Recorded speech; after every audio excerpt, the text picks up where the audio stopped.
100 dias após o primeiro caso, o Brasil teve um novo recorde de mortes por Covid-19. Foram 1.473 óbitos registrados em 24 horas. A alta acontece em meio a anúncios da flexibilização de medidas de distanciamento social em alguns estados.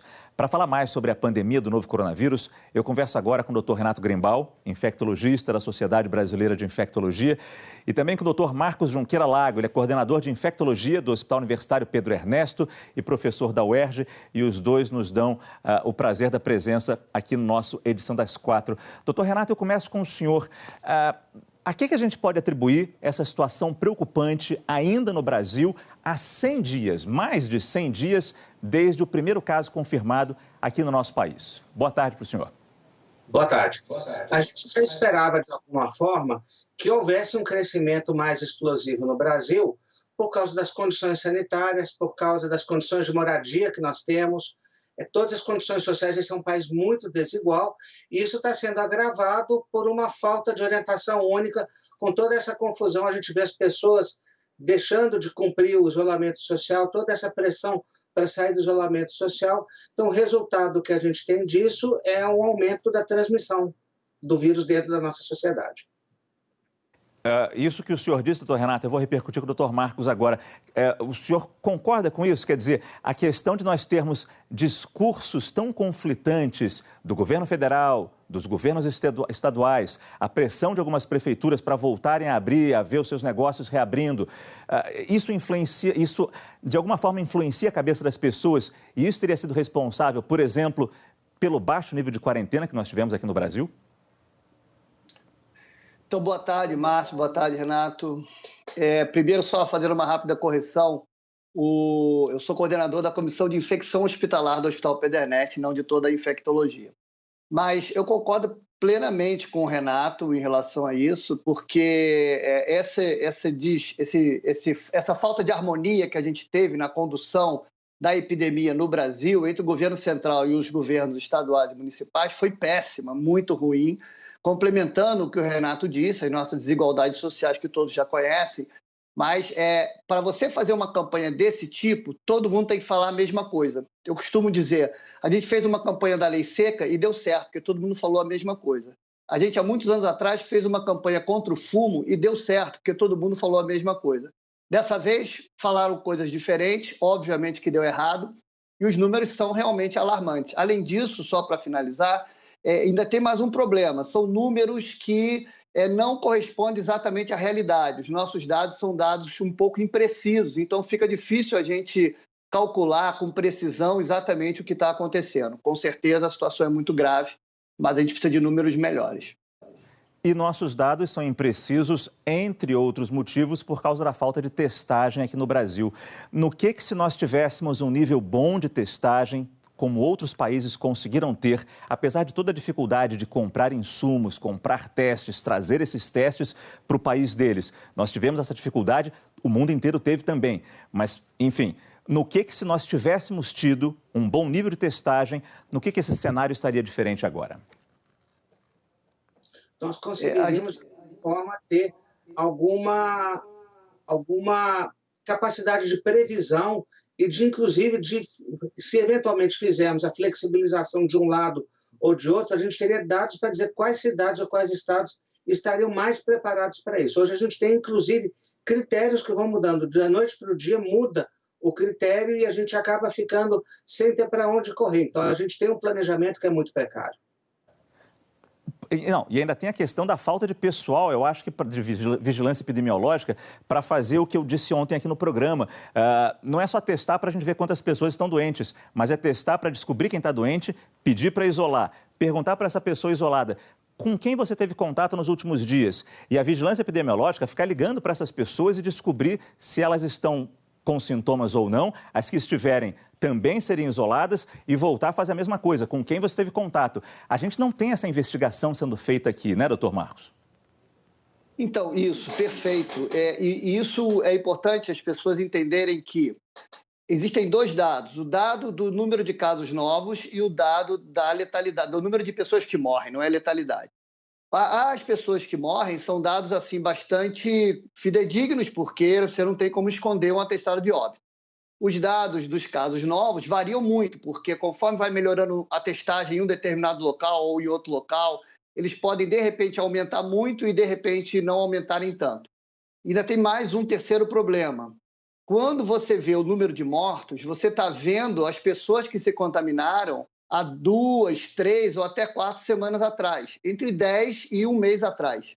Então, para que você tenha uma noção, por exemplo, o número de óbitos poderia ainda estar aumentando, mas a gente poderia estar enxergando um futuro um pouco melhor, porque o número de casos novos já não estaria aumentando tanto. A gente não consegue ver isso. A gente praticamente só vê o número de mortos, mesmo assim de uma forma... a gente precisa olhar muito para trás, né, o que aconteceu hoje ou ontem.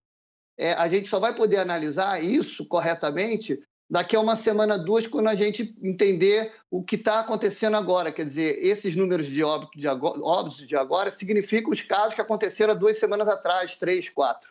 Então, os dados são realmente muito difíceis de serem analisados e são muito imprecisos, prejudica muito. E a questão da testagem e da investigação é interessante, porque o que a Coreia do Sul fez? A Coreia do Sul é um dos países que tem um bom exemplo de testagem. A Coreia do Sul realmente investigava os casos. A pessoa ficou doente. Onde é que você esteve? Com quem você esteve? Eu fui na igreja. Um médico do Serviço de Vigilância Epidemiológica do lugar da cidade ia até a igreja, pegava as imagens do circuito de segurança, via onde a pessoa sentou na igreja, identificava as pessoas ao redor, localizava aquelas pessoas, enfim, todo o trabalho que nós não fizemos. Agora, doutor Marcos, se não fizemos a testagem, a gente deveria ter compensado isso em alguma outra forma para tentar reduzir esses números? Não sei, talvez em preparar melhor os hospitais, a questão dos hospitais de campanha. De alguma forma, a testagem poderia ser substituída por outra ação? São ações paralelas, né? Então, assim, não vou dizer que a testagem deveria ter sido substituída, porque o ideal é que tudo aconteça ao mesmo tempo. Agora, a sua pergunta é perfeita no seguinte sentido: além de acelerar ao máximo a estrutura de saúde para absorver todos os casos, e isso foi feito em alguns lugares de forma mais célere e melhor, e outros de forma mais atabalhoada e mais lenta, né? A questão toda é que se você não tem um teste correto, se você não tem uma estrutura correta, a única forma de resolver é fazendo quarentena bem feita. E aí eu aproveito para dizer o seguinte, assim, a gente vai ver isso infelizmente no final. Quem fez quarentena adequadamente, de uma forma rígida, vai ter, por exemplo, eu vou dar números hipotéticos, mas teria ao final dessa primeira onda 30 mil óbitos. E quem não fez quarentena vai ter, ao final da primeira onda, 80 mil óbitos. No ano que vem vai ter uma nova onda, é fato. Quem teve 80 mil óbitos vai ter até uma segunda onda talvez menor, porque muitas pessoas se contaminaram. Vamos dizer, mais 10 mil óbitos. E quem teve uma quarentena mais rígida, com 30 mil óbitos, na segunda onda vai ter mais 15 mil óbitos. No final, quem fez quarentena vai ter 45 mil óbitos. Quem não fez vai ter 90 mil óbitos. Ou seja, 45 mil vidas foram perdidas. É simples, o cálculo é exatamente esse. Né? O que é melhor? Perder as 45 mil vidas ou, enfim, recuperar a economia mais rapidamente? É simples e assustador. Agora, doutor Renato, a gente viu a questão dos hospitais de campanha, como a China se acelerou lá no começo da pandemia, em dezembro, janeiro, fevereiro, para construir esses hospitais de campanha. Aqui a gente também fez esse dever de casa, o Rio de Janeiro tentou acelerar, São Paulo fez alguns. No Brasil inteiro a gente tem exemplo de hospitais de campanha. Eles funcionaram? Qual é a sua avaliação? Eu acho que em algumas situações, sim. Hoje a gente vê algumas pessoas reclamando que muitos desses hospitais ficaram vazios ou não estão com sua capacidade máxima tomada. Eu acho ótimo que isso aconteça, porque isso é sinal de planejamento, que você planejou um local para que você conseguisse comportar os pacientes, mas o que a gente sente é que a saúde não é uma prioridade no país e que na maioria dos locais não houve preparo para esses hospitais de campanha. Esses hospitais de campanha não foram nem planejados ou não foram equipados. Nós vimos relatos de profissionais de saúde que iam trabalhar, não tinham equipamentos de proteção, ou seja, não foram feitos com o planejamento que a situação demandava.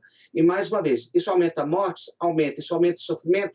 Aumenta. Então, a gente deveria levar, acho que a gente está aprendendo, para quem nunca pensou nisso, nós temos que aprender que saúde pública é uma questão de Estado e ela é uma questão essencial dentro da sociedade. Dr. Marcos é do Rio de Janeiro. Aí a gente sabe que há 6 hospitais de campanha, 7 hospitais de campanha, apenas um funcionando parcialmente. Outros 6 ainda esperando equipamentos, esperando a finalização de construção. Ainda dá tempo? Eles ainda precisam ser entregues, doutor? Qual é a sua avaliação? Sim, Márcio, eu acho que eles precisam ser entregues, sim. O Renato colocou bem.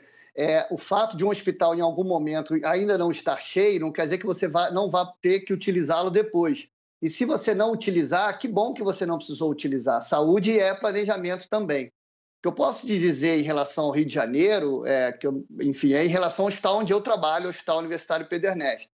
E eu posso dar um depoimento de que o hospital ele aumentou de 0 para 170 leitos Covid, com praticamente 65 leitos de UTI, em menos de 2 meses. Isso demandou um esforço hercúleo da direção do hospital e de uma série de outras pessoas que trabalhavam dentro do hospital.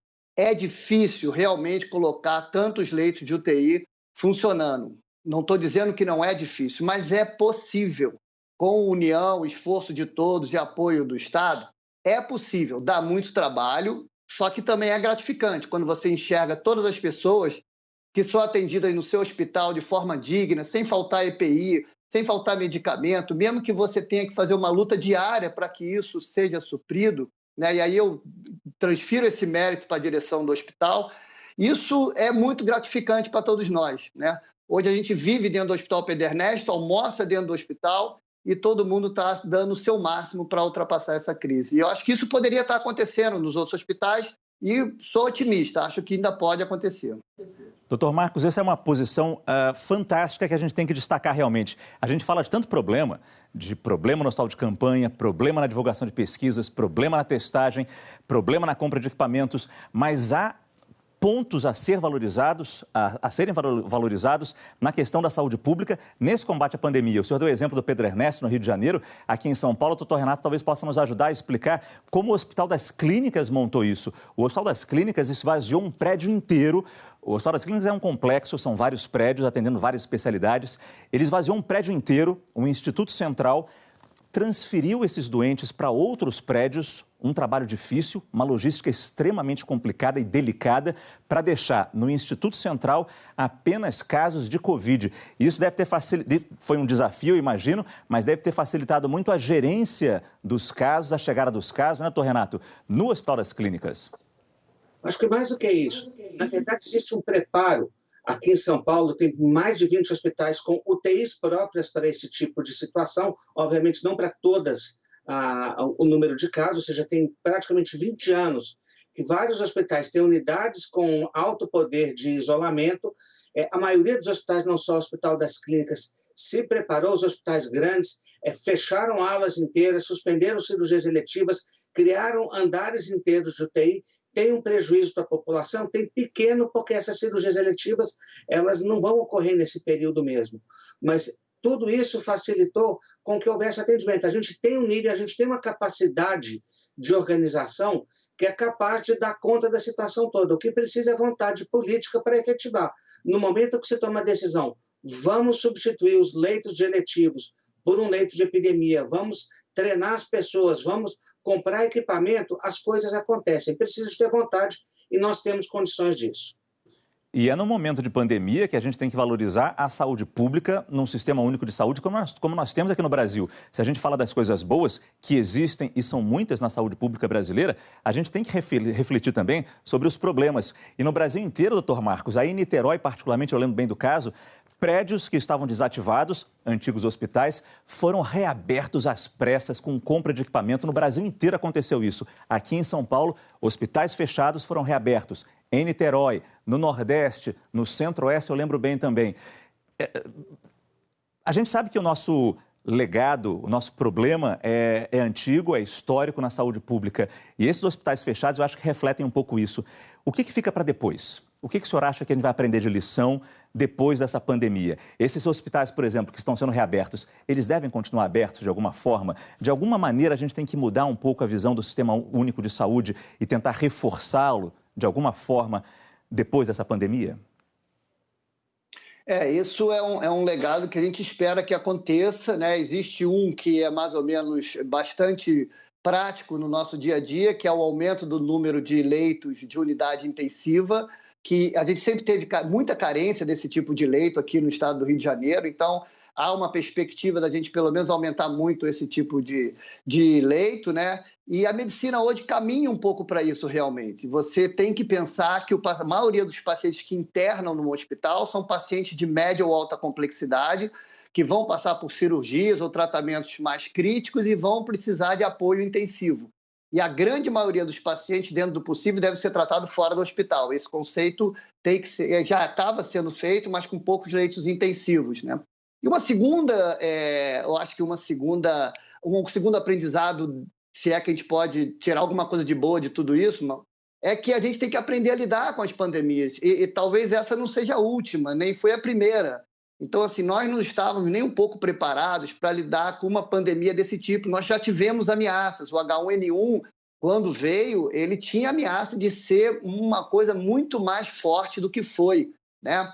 E agora tivemos o coronavírus e tem, infelizmente, a chance da gente ter novamente algum tipo de pandemia daqui a 1, 2, 10, 20 anos é muito grande. Então, a gente tem que readaptar o nosso sistema de saúde, e eu acho que o Renato colocou bem, dar mais valor à nossa saúde, né? Fazer saúde é um planejamento de Estado, concordo plenamente, é um plano de Estado, deve ser feito a longo prazo, ultrapassando todos os governos. Pensar para o futuro a longo prazo é importante, como bem destaca o Dr. Marcos Junqueira, mas vamos pensar agora para as próximas semanas, Dr. Renato, e para encerrar essa entrevista aqui, o senhor tem alguma análise a fazer do que a gente pode estar prestes a ver, alguma previsão do que a gente vai ter aqui no Brasil ainda? Até quando esse número de óbitos, de casos confirmados, continua crescendo nessa velocidade? O senhor pode nos dar alguma luz nesse sentido? A impressão que dá, e todas as estimativas que estão sendo calculadas nesse momento, é que a curva já estava em ascensão, as pessoas adicionalmente já estavam quebrando, até porque o custo social disso tudo é muito alto, ninguém pode negar esse custo social, ele é real, e essa abertura, que em algumas situações ela foi precipitada, e às vezes nem só precipitada, mas exagerada, abrindo mais coisas do que deveria, pode levar daqui a 2, 3 ou 4 semanas, o reflexo não é agora, daqui a 2, 3, 4 semanas nós vamos ver uma aceleração ainda maior do número de casos. E eu espero que aqueles que têm hospitais de campanha, que têm todo um planejamento, que consigam dar conta. A gente sabe que o Brasil inteiro não consegue hoje, não se planejou para dar conta de todo o aumento de casos que é estimado que aconteça. Eu agradeço muito a presença do Dr. Renato Greenbaum e do Dr. Marcos Junqueira do Lago. Muito obrigado pela entrevista de vocês. Acho que nos ajudaram muito a entender o momento que passamos, o que teremos para o futuro e o que teremos que fazer, o dever de casa para o futuro. Muito obrigado.